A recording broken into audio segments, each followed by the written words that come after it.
পারবো না বললো, তখন তো সমস্ত কিছুর উপর দাঁড়িয়ে তো সমস্ত সবসময় তো এরকম দাঁড়িয়ে থাকে।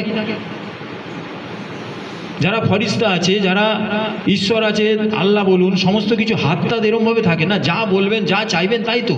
যখনই বললেন আমার দ্বারা আর হবে না, আমি আর পাবো না, তখনই ওই গিফট প্যাকটা ওই পাহাড়ের ওখানে চলে গেল, তার জন্য রইল না।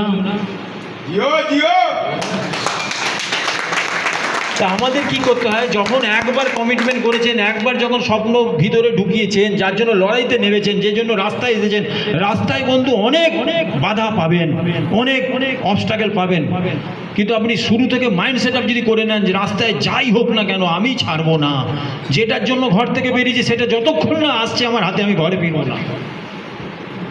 তো এইরকম কমিটমেন্ট করে রাখতে হয়, তাহলে বন্ধু উপরে গিফট প্যাক রেডি আছে, আপনার লাখপতি প্রতি মাসে ঢুকছে লাখ টাকা।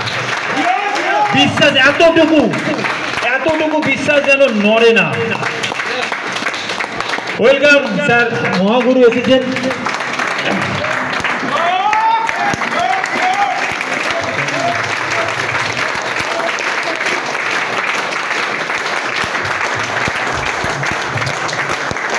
Thank you everybody, thank you.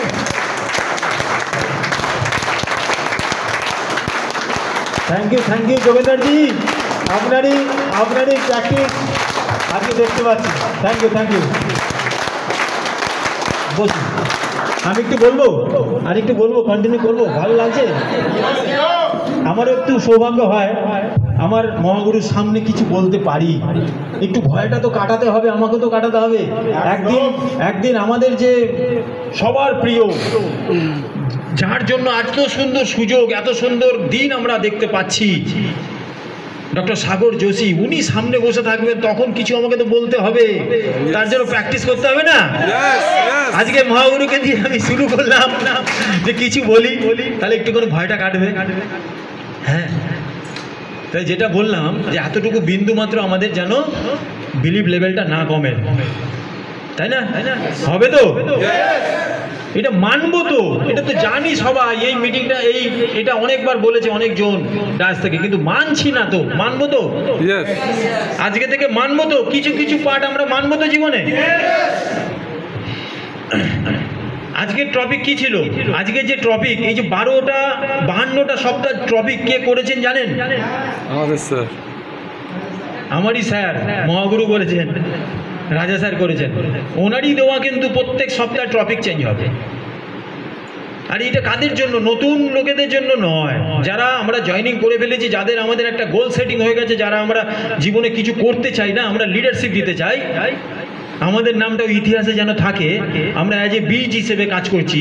আমাদের যে ফলগুলো আসবে তারা এখনো আসেনি, আমরা ফল নয়, আমরা যে বীজ। এই বীজটা ফল হবে যেদিন 1000টা লোক লাখপতি হবে, সেই দিন হবে ফল, তাই না?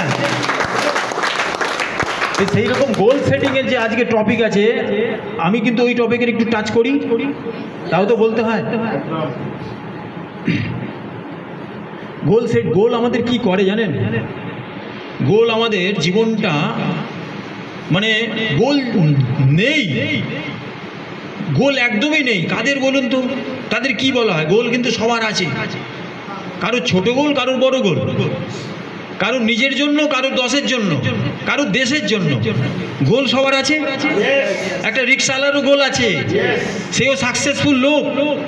একটা টোটোওয়ালারও গোল আছে, তারও সেও সাকসেসফুল লোক, তারও ছেলে স্কুলে যায়, তারও গোল আছে, মাসের শেষে এটা নিয়ে যেতে হবে 100%, সেও সাকসেসফুল হয়। কিন্তু তার জন্য যেগুলো লাগে, ডেডিকেশান লাগে, ফোকাস করতে হয়, পারফর্ম করতে হয়, রেগুলার করতে হয়, তারপর না পায়। ওইটুকুনি করতে গেলেও এই ফর্মাটা লাগবে।